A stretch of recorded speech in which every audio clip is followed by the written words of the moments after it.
हमने 2 मीटर का फैब्रिक इस्तेमाल किया है। सबसे पहले इसे हाफ में फ़ोल्ड कर लेंगे, उसके बाद दोबारा फ़ोल्ड कर लेंगे और अब हम फोल्डेड साइड से अपना आर्म होल्स मेजर करेंगे और शोल्डर। तो यहाँ मेरा शोल्डर है 7 इंच, तो फोल्डेड साइड से हमने 7 इंच पे एक पॉइंट मार्क किया है और आर्म होल भी मेरा 7 इंच है। इन दोनों ही पॉइंट से हम एक बॉक्स बना लेंगे। फिर जहाँ आपका आर्म होल्स एंड होता है वहीं हम अपना चेस्ट राउंड मेजर करेंगे। आपका जितना भी चेस्ट राउंड है आप 4 से डिवाइड कर लीजिए। 1 इंच लूजिंग रखिए, 1 इंच मार्जिन। मेरे केस में आता है 12 इंच, तो फोल्डेड साइड से हमने 12 इंच पे एक पॉइंट मार्क किया है, इसे बाहर की ओर लेते हुए ज्वाइन कर लेंगे। अब हम ऊपर से 15 इंच पे एक पॉइंट मार्क करेंगे ऑल ओवर और यहाँ हम अपना वेस्ट राउंड मेजर करेंगे। आपका जितना भी वेस्ट राउंड है आप 4 से डिवाइड कर लीजिए। 1 इंच लूजिंग रखिए एंड 1 इंच मार्जिन। मेरे केस में आता है 10 इंच, तो फोल्डेड साइड से हमने 10 इंच पे एक पॉइंट मार्क किया है। फिर हम ऊपर से 19 इंच पे एक पॉइंट मार्क करेंगे और वहाँ हम अपना हिप्स राउंड मेजर करेंगे।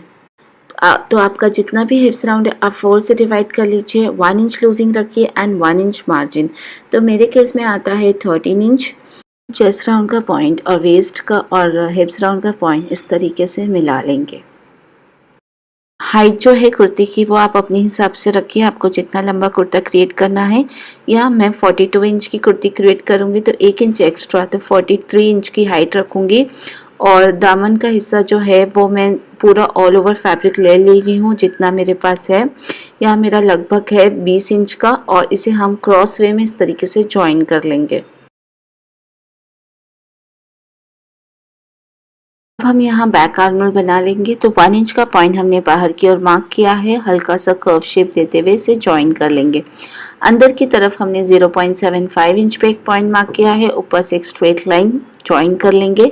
फिर अगेन हमने बाहर की ओर 1 इंच का एक पॉइंट मार्क किया है और इसे हल्का सा कर्व शेप देते हुए इसे ज्वाइन कर लेंगे। ये मेरा फ्रंट आर्म होल है।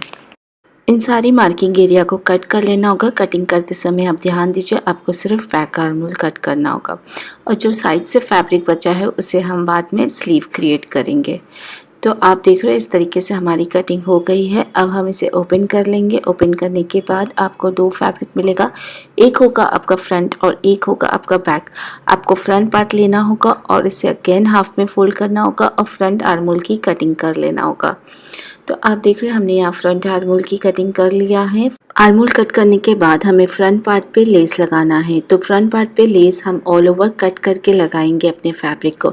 तो इस तरीके से फ्रंट पार्ट को हाफ में फोल्ड कर लेंगे। फोल्डेड साइड से हमने हर एक 4 इंच पे एक पॉइंट मार्क किया है। इस तरीके से आपको ऑल ओवर 4 इंच पे एक पॉइंट मार्क करना होगा और इन सारे पॉइंट्स को ज्वाइन कर लेना होगा। ज्वाइन करने के बाद आपको इसे कट कर लेना होगा।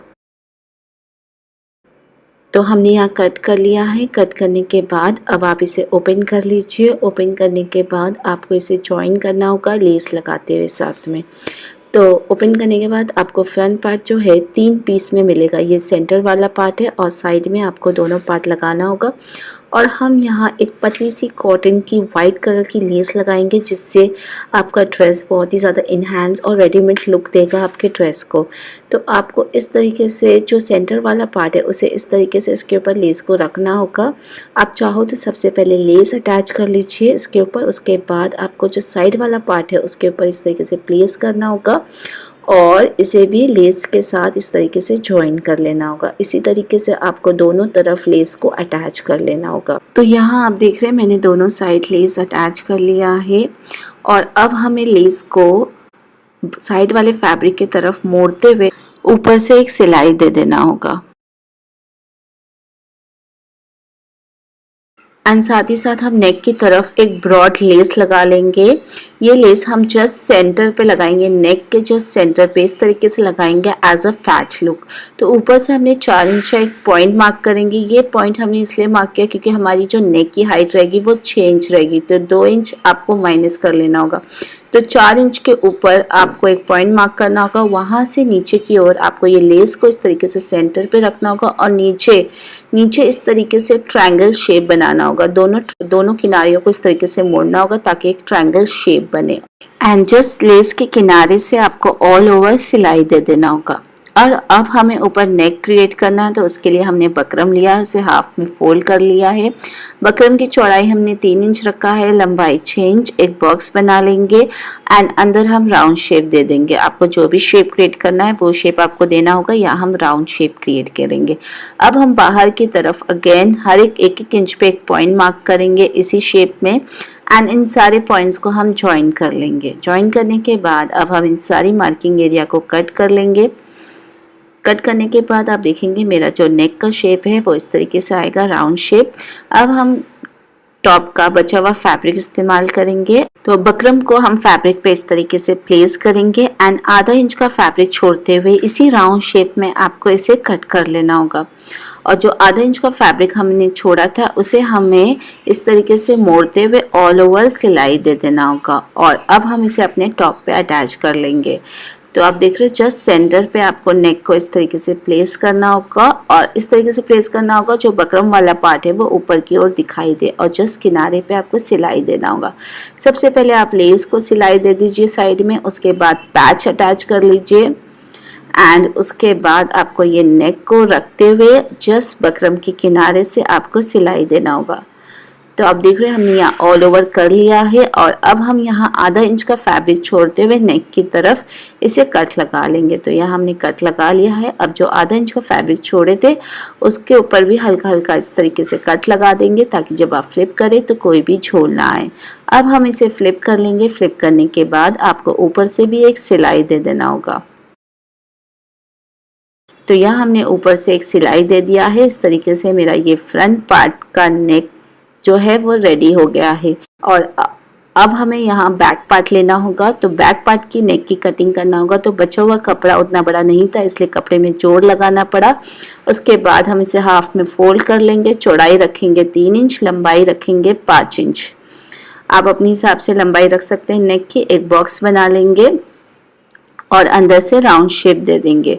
और अब हम बाहर से भी 1.5 इंच की दूरी पे अगेन इसी शेप में इसे मार्क कर लेंगे एंड इन दोनों पॉइंट्स को हमें कट कर लेना होगा। कट करने के बाद आपको इस तरीके से 1.5 इंच की पट्टी मिलेगी नेक की। इसके किनारियों को आपको सिंगल हाफ में मोड़ लेना होगा, और जो सेंटर वाला पार्ट है उसे आपको बैक पार्ट को फोल्ड करना होगा। फोल्डेड साइड पे आपको सेंटर वाला पार्ट फोल्ड करके रखना होगा, और आपको ट्रेसिंग ले लेनी होगी नेक की एंड आपको इसे कट कर लेना होगा।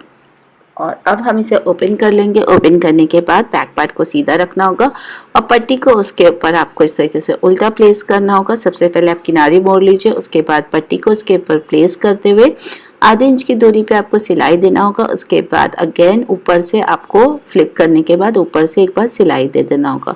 तो यहाँ मैंने ऑल ओवर कर लिया है। अब हमारी जो पट्टी है वो बैक साइड पे इस तरीके से आप मोड़ लीजिए, और जब आपकी कुर्ती तैयार हो जाएगी तो आप तुरपाई दे दीजिए। अब हमें बैक साइड को सीधा रखना होगा और फ्रंट पार्ट को इसके ऊपर उल्टा रखना होगा, और शोल्डर ज्वाइन करना होगा। शोल्डर हमें किस तरीके से ज्वाइन करना होगा, इस तरीके से पहले शोल्डर को प्लेस करना होगा, और बैक पार्ट की पट्टी को इस तरीके से फ्रंट पार्ट पे मोड़ना होगा, और आपको शोल्डर ज्वाइन करना होगा। इस तरीके से हमें दोनों शोल्डर ज्वाइन कर लेना होगा। तो आप देख रहे हैं हमने यहाँ दोनों शोल्डर ज्वाइन कर लिया है, और अब हमें यहाँ स्लीव प्रिपेयर करना है। तो स्लीव प्रिपेयर करने के लिए हमने साइड का फैब्रिक यूज़ किया है। उतना बड़ा फैब्रिक नहीं था, इसलिए दोनों तरफ हमारा स्लीव पे जोड़ आया। इस तरीके से हमने जोड़ लगाते हुए फैब्रिक को प्रिपेयर कर लिया है। अब फैब्रिक को वन अबव द अदर रखेंगे, उसके बाद हाफ में फोल्ड कर लेंगे। अब हमें ऊपर से अपना आर्मोल्स मेजर करना होगा। आपका जितना भी आर्मोल्स है आप 3 इंच एक्स्ट्रा ले लीजिए। तो यहाँ मेरा आर्मोल्स है 7 इंच। 3 इंच एक्स्ट्रा लेते हुए हमने 10 इंच पे एक पॉइंट मार्क किया है। फिर वहाँ से बाहर की ओर हमने 2.5 इंच पे एक पॉइंट मार्क किया है। इसे आर्मल शेप में हम इसे ज्वाइन कर लेंगे। और अब हम यहाँ राउंड आर्म्स का मेजर ले लेंगे 1 inch losing and 1 inch margin के साथ, एंड सभी पॉइंट्स को ज्वाइन करते हुए कट कर लेंगे। तो यहाँ हमने कट कर लिया है। अब हम इसे ओपन कर लेंगे। ओपन करने के बाद हमारी दोनों स्लीव रिसीव हो जाएगी। दोनों स्लीव के किनारे पे हमें लेस लगा लेना होगा। हमें वही लेस लगाना होगा जो हमने टॉप के सेंटर पे लगाया था नेक के, और स्लीव को सीधा रखना होगा, लेस को उल्टा रखना होगा। सबसे पहले आपको सिलाई दे देना होगा, उसके बाद लेस को फ्रंट पार्ट पे करते हुए मोड़ते हुए अगेन ऊपर से एक सिलाई दे देना होगा। इस तरीके से हमने दोनों स्लीव रेडी कर लिया है।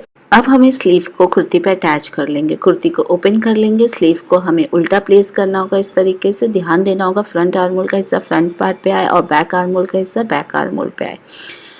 इस तरीके से रखते हुए ऑल ओवर हमने दोनों स्लीव को अटैच कर लिया है। स्लीव अटैच करने के बाद आपको शोल्डर से इसे फ्लिप कर लेना होगा। फ्लिप करने के बाद आपको साइड की फिटिंग दे देना होगा और नीचे का दामन के हिस्से की किनारियों को आपको डबल फोल्ड करते हुए मोड़ लेना होगा।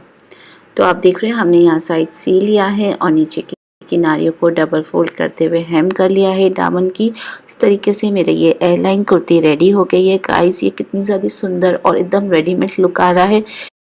इसके बॉटम पे आप कॉटन पैंट कैरी कर सकते हैं, प्लाजो कैरी कर सकते हैं या फिर कॉटन लहंगा भी कैरी कर सकते हैं। प्लेन कलर का, वाइट कलर का आप कॉन्ट्रास्ट में इसके नीचे कैरी कर सकते हैं विद प्लेन दुपट्टे के साथ। बहुत ही सुंदर लगेगा। सो गाइज़, अगर आपको मेरा आज का वीडियो हेल्पफुल लगा हो, पसंद आया हो तो मेरे चैनल को साथ साथ शेयर करिए, सब्सक्राइब करिए, मुझे सजेस्ट करिए आगे मैं आपके लिए और किस तरीके की वीडियो बनाऊँ। Till then thank you for watching, bye bye.